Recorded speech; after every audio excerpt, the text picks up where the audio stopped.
Hey there, everybody. Matt Carter here. And Jessica Carter from CARTERMATT.com, and we have Doggy Reagan here. Yes, this is a joke. This is the material we come up with in like the minute in between Blue Bloods ending and us coming and doing these videos. But I've been left. Yeah, well, Doggy Reagan's probably going to leave me fairly soon as well. But we're going to discuss Season 10, Episode 9, and also preview what is coming up on Episode 10 and hopefully pick up the slack a little bit because CBS... They didn't give us an actual promo tonight. No promo. They gave us zilch, so we do have a synopsis, so we'll have some stuff to go through there as this video goes along. But obviously, the big story I think we got to talk about is Garrett actually leaving? What is going on with him? And also, how much does everybody hate the mayor? A lot. A lot. Is it this much or this much? It's so much it's off the screen. Well, before we do anything else, if you like this video, be sure to give us a like, subscribe to CARTERMATT on YouTube, and hit the notification bell so you don't miss any other updates we've got coming your way. Yeah, the new mayor, how dare you even mention the great name of Mayor John Diggle, a.k.a. Mayor Poole, in this episode? Well, yeah, it's just... You can't go from someone like Mayor John Diggle to this guy who's taking away Garrett. Well, that was the thing. He was like, oh, I went and got some advice from Mayor Poole and your other... Right, sure. Yeah, give us some better advice. They would have treated you better. You know better. That's what I'm getting at here. I agree. He has discombobulated my heart. I felt like we were in a good spot when they were... They sold him. They sold Garrett as a guy who can be a little bit of a pit bull if he needs to be, but has a better way of handling things. And that is what Garrett is.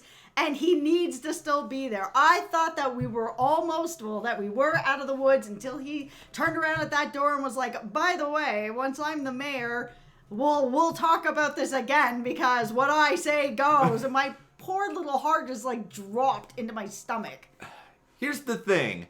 All of us, this metaphorical dinner table that we're at here, we all are supportive of our Blue Bloods crew. We protect them at all costs. And this does not just mean the Reagans. This means we got to protect Garrett. We got to protect Baker. We got to protect Gormley, Anthony. We got to protect every single person because it is a part of our watching experience at this point. Yeah, this mayor's giving me stale face. I'm not happy with him at all. And what's making it my stomach drop even more is that it might not only end up being Garrett at this point. Because if Frank is not willing to play ball now, and he's not mayor yet, then maybe the mayor's also going to have a problem with Frank, and maybe Frank's going to go too. Like, who knows who he's going to dismantle over there? Well, I think the good thing, and I mean, I say this in that, yes, I despise the mayor at the moment for what he's up to. But I think it's good to have an adversary like this on the show. It's good to have unified hatred of someone. We haven't had like that sort of adversary on Blue Blood so far this season. And let's just do a little bit of a thought experiment here for a minute. Let's say this mayor does stick around for a while. He gets more power. He threatens Frank's job. And then maybe, Aaron doesn't take him up on his offer. Then he starts to come after Aaron. That starts being a big thing. He starts making a can of worms about Jamie, about Danny. Like, this guy could be a legitimate threat to the entire Reagan family. Yeah, he can be. And I don't like it one bit. Okay, well, I'm back to having stale face. Well, there aren't a lot of occasions on Blue Bloods where you actually get to see all the Reagans be like the Avengers and team up. I think this could give us that sort of moment near the end of this season where they all feel collectively threatened and they're all like, okay, we need to go put on our costumes and then do some super battle against this guy. I just hope that Frank is gonna, and I know it'll end up being a moral dilemma for him, but that he will end up telling Aaron what is going on completely and be completely transparent about it. Because if she's going to take that job, she needs to know everything before she goes in. I can see him having a dilemma about it because obviously he doesn't want to take away something that she may want. And even if it yeah, this mayor's got some problems with him or with Garrett or whatever, that may not mean that he's going to have problems with Aaron. So he may not want to take that away from her and take away the opportunity, but he needs to tell her. He needs to tell her. Okay, it's gonna be okay. I feel like he will tell her. I mean, I feel like I've known Frank Reagan enough through watching 10 seasons of Blue Bloods. Her. He'll sit up in the office and kind of go back and forth over it. You know, yep. Baker will give him some advice. Garrett will, thankfully, so long as Garrett is there and nobody does anything else to poor Garrett, he'll give him some advice, and I think he'll realize what he needs to do. And then they'll have some bourbon, and he'll tell her. Yeah, there's going to either be, like, bourbon, or it's going to go, Frank's going to go down to, like, some diner and sit at a table by himself for a few minutes, or, like, something will happen, and then he'll clue in Aaron as to the truth. Yeah. Hopefully Aaron will be willing to hear it, but, you know, I think that's a struggle for another day. But I think... Well, there's also the possibility that she may take that job so that she has some sort of power to maybe maneuver something with this mayor. Because if she then turns it down, then there's really kind of nobody that's tugging on this mayor's ear. You know what we could have here? One of my favorite sort of stories. Super Spy Aaron? There is a mole in the mayor's operation. That's right. I love stories where people spend like 8 episodes screaming about who is the mole. So this is right up my alley. I kind of hope this happens now. Okay, we need to get you on the phone with the writers and see if we can work this out. But yeah, I mean, I will say, we've already talked about the Frank storyline for 6.5 minutes, and I think that's probably... It's hard not to. It's a big storyline, and it's one of the first real ones that they've brought this season that is going to continue on a few more episodes. Yeah, and despite how much we loathe the mayor, this is a good thing. It's a good thing that we have like 7 minutes of material to talk about with Frank. When was the last time we had to talk about a Frank storyline for 7 minutes? I could talk about Tom Selleck's avocados. I was about to say that has nothing to do with Tom Selleck and his avocados. Entire video. Yes, we could all talk about his guacamole, everything else, his avocado toast, but no. Other than Frank Reagan, there just hasn't been anything this meaty for Frank for a while. So we're excited about it, and that's a big source of it. And plus, I mean, a lot of this, at least for me, is just like the Frank storyline was like 10 out of 10.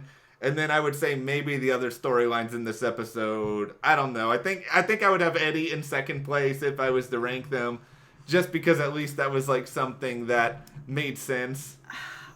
I guess so. I was having a hard time with Eddie's storyline, although I do have to say that I really like seeing Eddie and Baker together. That was kind of cool, even if it was sort of like a on the sly, we never had this meeting. But that was really her getting that information and telling that story about Jamie was, I understand why she was trying to do it and what she was trying to get out of it, but it feels like for as much as this new sergeant hates Jamie or hates Eddie, that story that she told was not going to be enough to break that. And more than that, I just felt really weird hearing that story at all. That's not something that you lie about. This is a really serious thing. Jamie's put his hands on her as a really serious thing to say. I get where she was going with it. But it was a little, I don't know. There was something about it that just didn't sit right. And it wasn't necessarily with Eddie. It wasn't necessarily with the sergeant. I don't know what it was, but something didn't fit for me. There's a few things that were just kind of off about a lot of the characters in this episode. Like, I think Danny had some dialogue that didn't feel fully like Danny at times. I think that Eddie scene was a little bit weird as well. I mean, I think it's the sort of thing where she would tell Jamie about it, and I think Jamie would understand. I don't think Jamie would be upset because Jamie wants her to handle her business, but... No, I get it. At the same time, it's kind of strange. It's also strange how quickly the sergeant turned around, and I understand the sergeant had her own problems with domestic abuse, and hearing Jamie... Or Ed, sorry, I know Eddie talking about Jamie and saying that, it was just, it was too quick of a turnaround for how mad this sergeant has been at Eddie, how much she's resented Eddie all season long so far. That one thing is gonna make her all of a sudden open up sort of the floodgates and all of a sudden be like, hey Eddie, it's all gonna be okay. You can't let that happen. You know, it was just.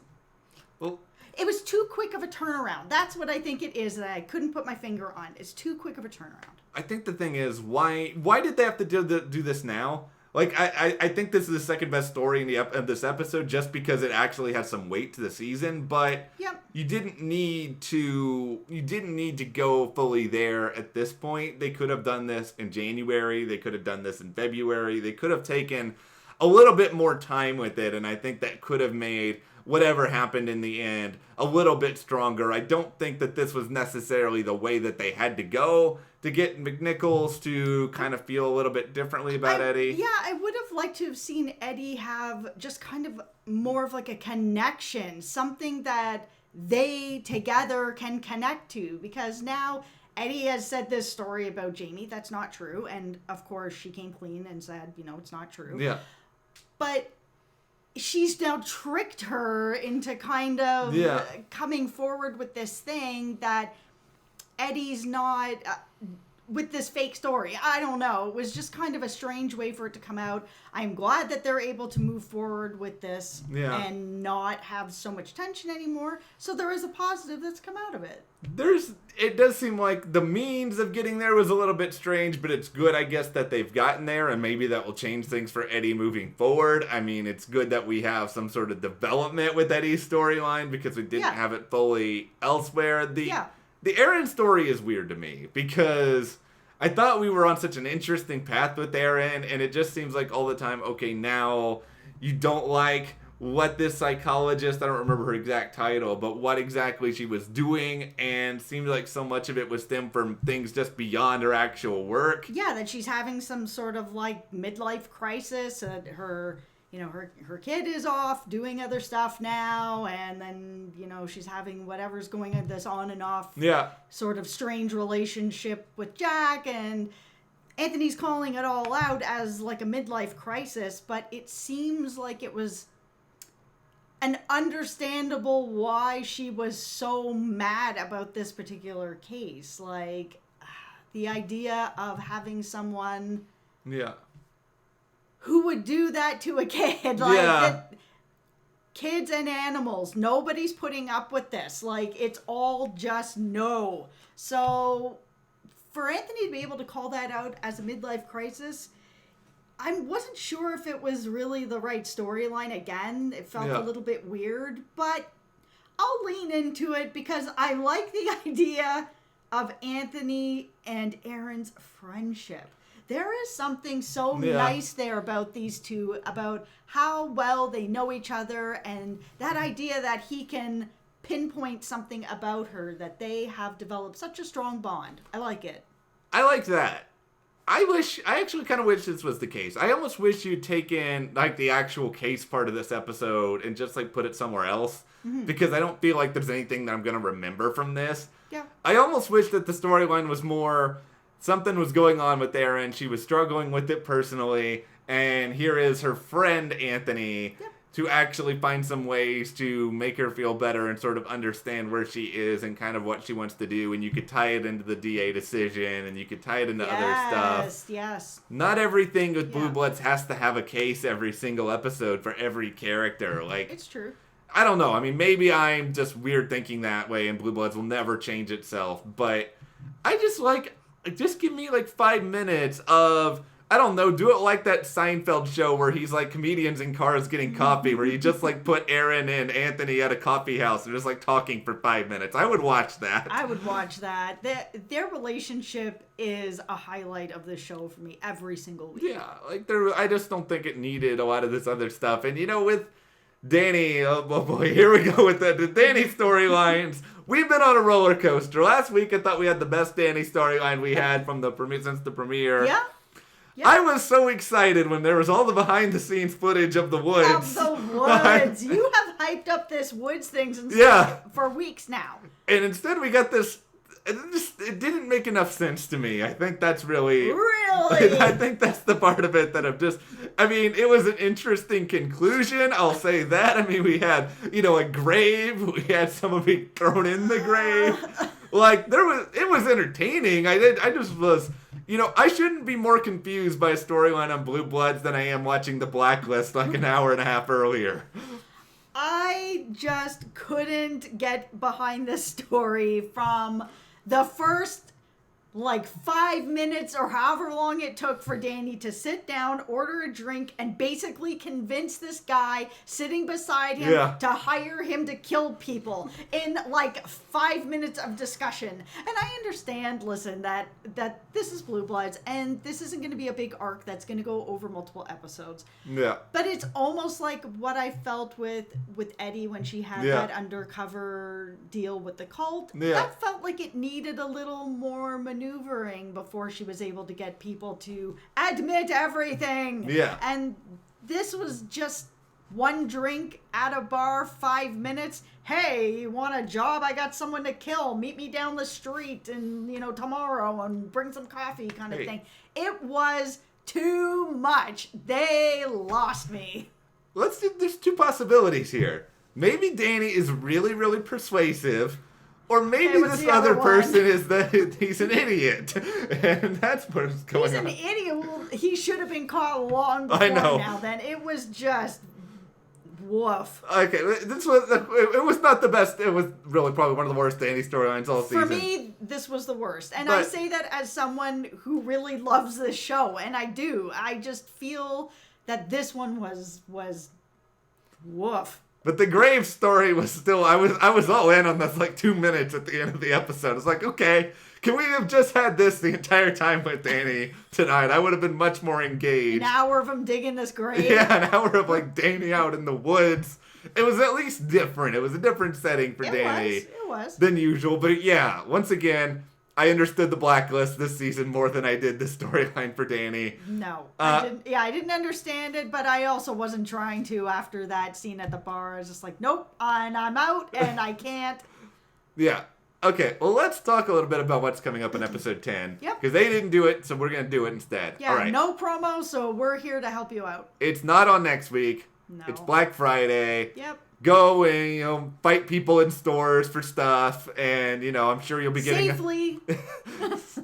Safely. Don't become a YouTube video. But yeah, that's going to happen. Nobody needs a TV that much. No, you can all go to bed early because I'm sure you'll be up at 2. And so yeah, there's no episode next week. It'll be back on December, I believe it's December 6th.